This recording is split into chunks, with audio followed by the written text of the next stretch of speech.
solo quiere tus besos. Rosalinda, Rosalinda.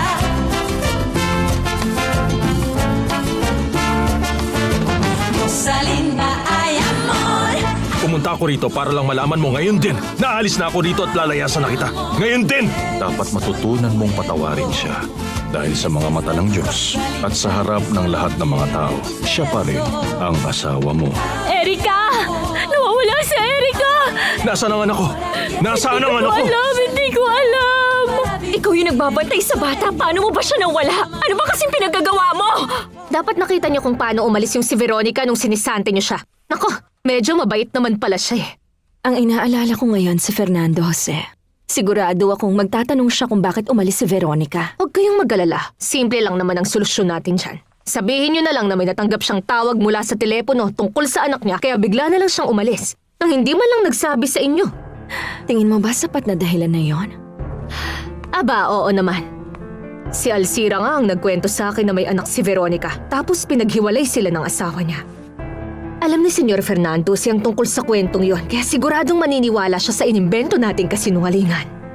Mahusay ka nga talaga kaysa sa inaasahan ko. Yun lang naman ang gusto ko, na matulungan kayo sa lahat ng kailangan niyo.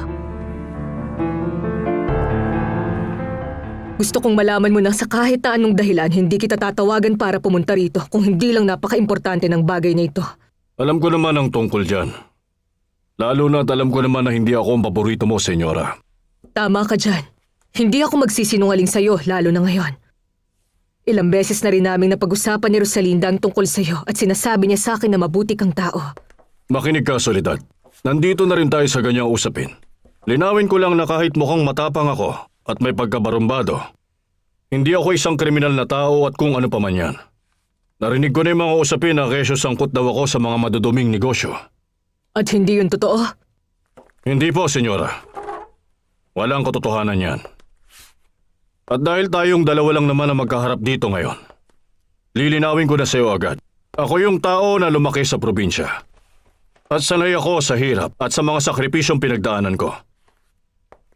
Napakarami ko ng pinagdaanan sa buhay at napakarami na rin taong trumaydor sa akin. Kaya naging mapagduda at agresibo ako. Makinig ka, Agustin. Wala naman akong karapatang husgahan ka, kaya sana… Hindi, maghintay ka. Hintayin mo akong matapos. Para matigil na rin yung mga usapin na yan tungkol sa pagkatao ko. Isa akong negosyanteng tao, senyora. At kahit ano pa yung iniisip mo tungkol sa akin, hindi ako masamang tao tulad ng iniisip ng iba. Namatay ang mga magulang namin ng kapatid ko ng mga bata pa lang kami. Iniwan nila sa amin ang isang malawak na rancho. Nakita ka raw ni Javier sa may Garibaldi. May mga bantay ka pa raw. Yun ay dahil nag-iingat lang ako. Para sa akin, mas mabuti na yung handa. Dahil alam ko naman na maraming masasamang tao sa mundo at marami rin akong kaaway. Ayaw kong lumating yung araw na may magtangka sa akin at may gawin ang mga yon. Ang totoo, sobrang nag-aalala talaga ako dati sa mga ginagawa mo. Ang delikado kasi ng ginagawa mo.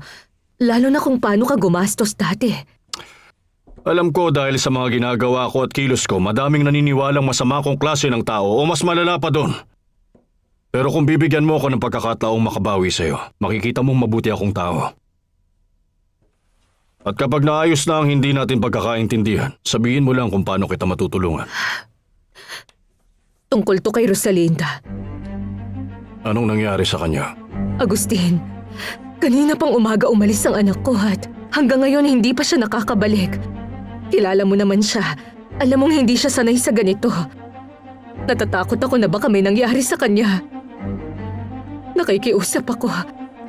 Tulungan mo akong hanapin ang anak ko. Parang awa mo na.